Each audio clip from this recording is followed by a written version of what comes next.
नमस्कार दोस्तों, मैं सरिता एक बार फिर से स्वागत करती हूँ अपने हमारे YouTube चैनल स्टडी रैंक पर। तो दोस्तों, आज का जो टॉपिक है वो है विकारी और अविकारी शब्द।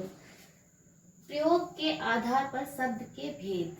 प्रयोग या विकार के आधार पर शब्द के कितने भेद होते हैं?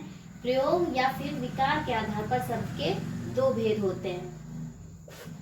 कौन कौन से? विकारी शब्द और अविकारी शब्द।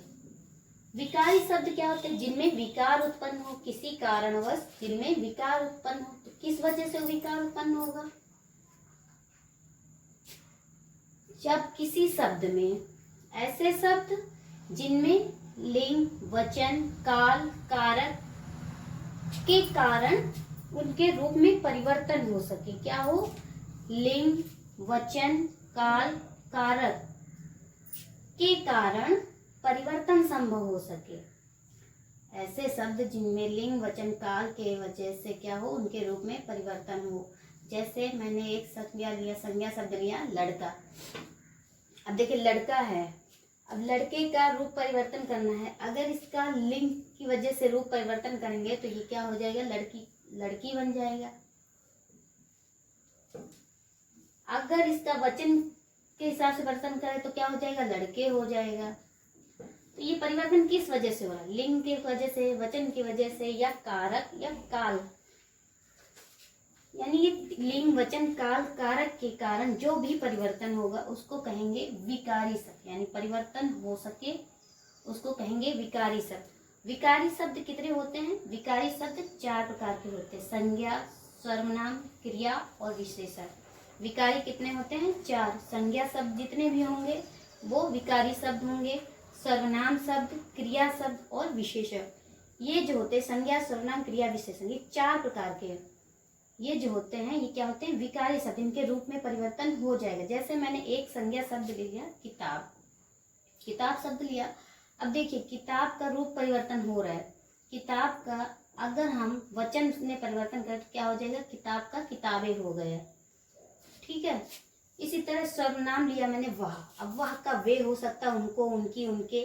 तो इस तरह इसके भी रूप में परिवर्तन हो जाएगा। मैं का मुझे, मुझे, मुझको, तुम, मुझे हो गया, मुझको हो गया। तो इस तरीके से मैं का भी रूप परिवर्तन हो जाएगा। कई सारे मैं से बहुत सारे शब्द बन जाएंगे, यानी कि सर्वनाम हो गए।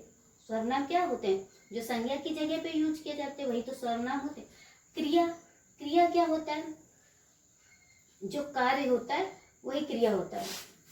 क्रिया क्या है? जो कार्य होता है, कार्य करने को हम क्या कहते हैं? क्रिया कहते हैं। क्या कहते हैं? जिससे किसी कार्य का होना पाया जाता है उसे क्रिया कहते हैं। जैसे मैंने एक क्रिया शब्द लिया गाना।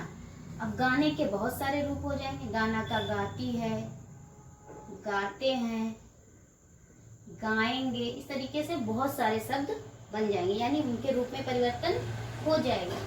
अगर कोई क्रिया है, अगर उसके रूप में परिवर्तन करते हैं तो उसमें परिवर्तन हो जाएगा। यानी क्रिया शब्द में भी परिवर्तन संभव है, इसलिए क्रिया भी विकारी शब्द हो। इसी तरह विशेषण, जो क्रिया की विशेषता बताते। विशेषण क्या होते हैं? विशेषण जो विशेषता बताते हैं। अब देखिए, जैसे गोरा। अब गोरा का अगर हम गोरा का लिंग चेंज करते, गोरा का गोरी, गोरे, गोरापन, तो इस तरीके से इसके रूप में क्या होगा? परिवर्तन होता चला जाएगा। गोरा, गोरी, गोरेपन, गोरे। तो ये क्या है? रूप परिवर्तन हो रहा है। तो जिनमें रूप परिवर्तन हो जाएगा वो होंगे हमारे विकारी शब्द। और दूसरी तरफ हम देख लेते हैं अविकारी शब्द। अविकारी शब्द क्या होते हैं?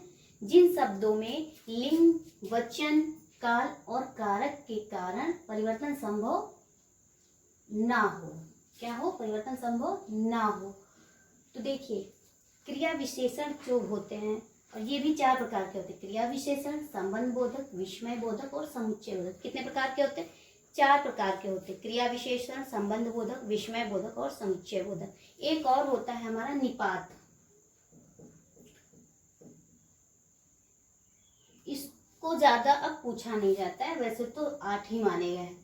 एक निपात होता है, इसको अब नहीं शामिल किया जाता है विकारी में।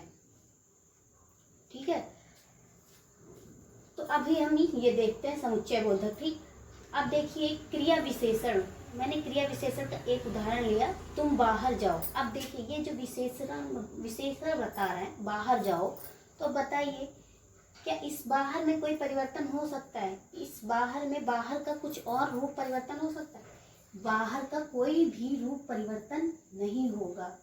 आप कुछ भी बाहर का क्या कर सकते हो, किसी भी प्रकार का सार्थक रूप परिवर्तन नहीं हो सकता है, इसलिए इसको अविकारी कहेंगे, यानी जिसमें कोई तरीके का विकार ना हो सके वो होगा अविकारी।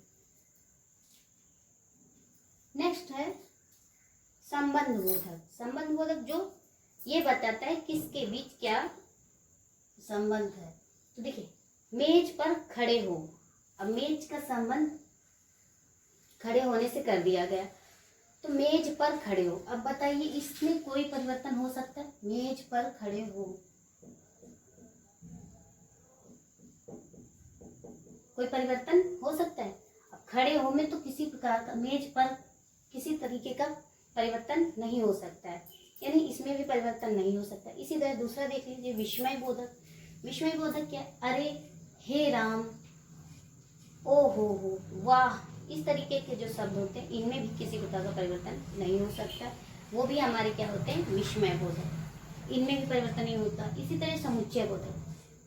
समुच्चय बोधक लेकिन, किंतु, परंतु, तो अविकारी शब्द में परिवर्तन नहीं हो सकता। नेक्स्ट हमने एक और बताया है, एक्स्ट्रा है, वो है निपात। इसकी काउंटिंग नहीं होती है। निपात क्या होता है आप लोग जान लीजिए। निपात भी क्या होता है?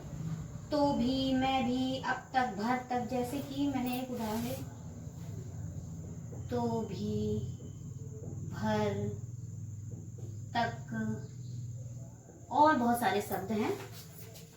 जैसे उसने मेरी तरफ देखा तक नहीं, जैसे मैंने एक शब्द बोला, उसने मेरी तरफ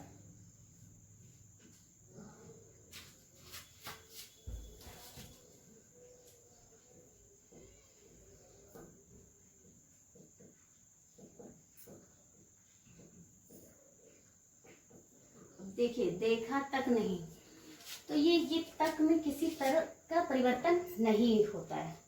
ये एग्जाम्पल लिया, उसने मेरी तरफ देखा तक नहीं, तो ये जो तक है इसमें किसी तरीके का परिवर्तन नहीं हो सकता। इसी को हम क्या कहते हैं? निपात।